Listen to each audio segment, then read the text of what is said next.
Polling సందర్భంగా ముందు తర్వాత కొంచెం ఉండడం అనేది జరగడంలో ఆశ్చర్యం ఉండకపోవచ్చు. కానీ ఇక్కడ ఆశ్చర్యకరమైంది, ఆందోళనకరమైంది ఏమిటంటే ఎన్నికల కమిషన్ ఉదాసీనత లేదా పక్షపాత ధోరణి. బెనిఫిట్ ఆఫ్ డౌట్ ఇచ్చి దాన్ని పక్షపాత ధోరణి బయాస్నిదో పార్టిజానితో చేస్తుంది అనదలుచుకోకపోతే, ఉదాసీనత అంటే చూస్తున్నట్టు వచ్చేసి జరిగేవి చేసేవి చేసుకుండా వదలమన్నా ఉండాలి. లేకపోతే పోలింగ్కు ముందే ఆందోళన కలిగించినవి జరిగితే పోలింగ్ తర్వాత జరగడము, జరిగిన ప్రతి సంఘటనలో కూడా శాంతి భద్రతలు కాపాడాల్సిన పోలీసు టైంకు ఉండకపోవడము, చూస్తున్నట్టు పక్కకు చూడడం, స్పెక్టేటర్స్ మ్యూట్ స్పెక్టేటర్స్ లాగా, లేదా మా వైపు లీడర్లు ఉన్నట్టు వాళ్ళను హౌస్ అరెస్ట్ చేసి కట్టడి చేసి ఈ వైపు వీళ్ళు దాడులు చేసేట్టు చూడడం. దాడులన్నీ కూడా ఎక్కువ బడుగు బలహీన వర్గాల మీద జరుగుతున్నాయి. ఎస్సీలు, మైనారిటీలు, బీసీలు వీళ్ళ మీద జరుగుతున్నాయి. ఇది ఆందోళన కలిగించే అంశం. మన భారతదేశంలో ఎన్నికల కమిషన్కున్న స్వతంత్ర ప్రతిపత్తి అనుకోవడం ఉంటేనే ఎన్నికలు సజావుగా జరుగుతాయి.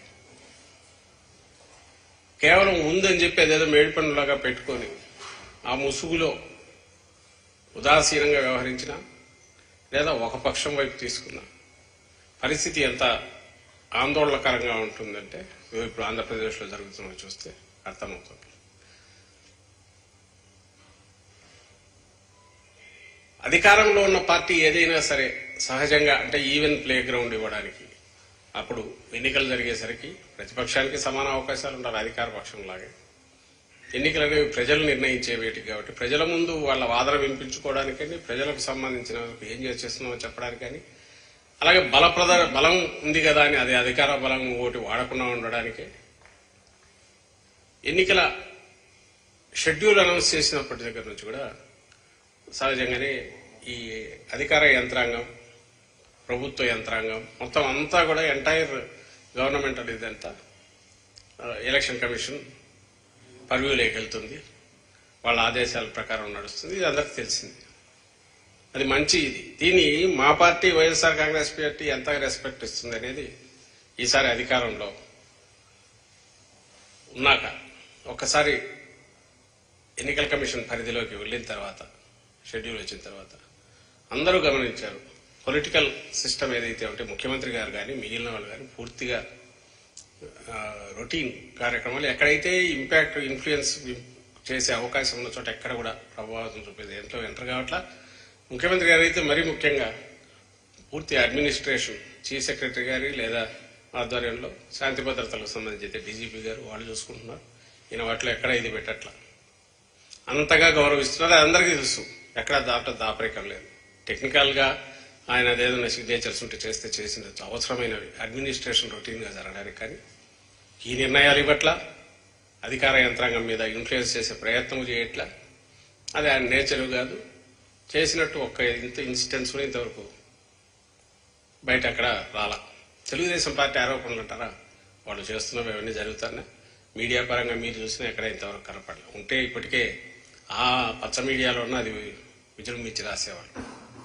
కథలు రాస్తున్నారు ఈ అధికారులు, అధికార పార్టీకి దాసోహం అంటున్నారు, ఏమైనా రాస్తున్నారు. సరే, అది కూడా సహజంగానే ప్రతిపక్షంలో ఉన్న వాళ్ళు చేస్తుంటారని అనుకోవచ్చు. ఇంకా 19లో అందరికి గుర్తు చంద్రబాబు నాయుడు ఎట్లా వీరంగం వేశాడు. ఎన్నికల కమిషన్ కార్యాలయానికి నేరుగా పోయి బెదిరించి సీఈఓ మీద ఎట్లా దౌర్జన్యం చేశారు అందరూ కూడా గమనించారు. అలాంటి వాటిని వైఎస్ఆర్సీపీ ఎంకరేజ్ చేయదు. తాను దానిలో ఎందుకంటే ఎన్నికలు సజావుగా జరగడం అనేది మా ఇంట్రెస్ట్, మాకు ప్రయోజనం కలిగించేది. సజావుగా జరగకపోతే మాకు నష్టం. జగన్మోహన్ రెడ్డి గారి ఆలోచన విధానం అది.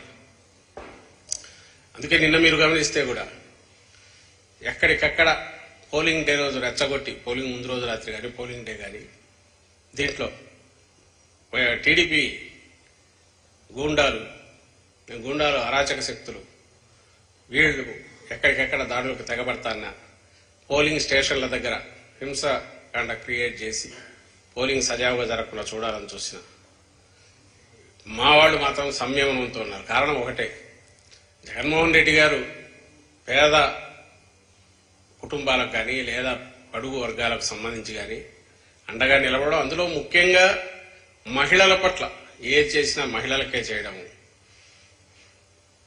సహజంగా శాంతియుత వాతావరణం లేకపోతే ఈ వర్గాలు కానీ రాలేవు అక్కడికి, మహిళలు వచ్చి ఓటింగ్ కూడా చేయలేరు. కాబట్టి మాకు నష్టం కలిగించేది మేము చేయడం అనేది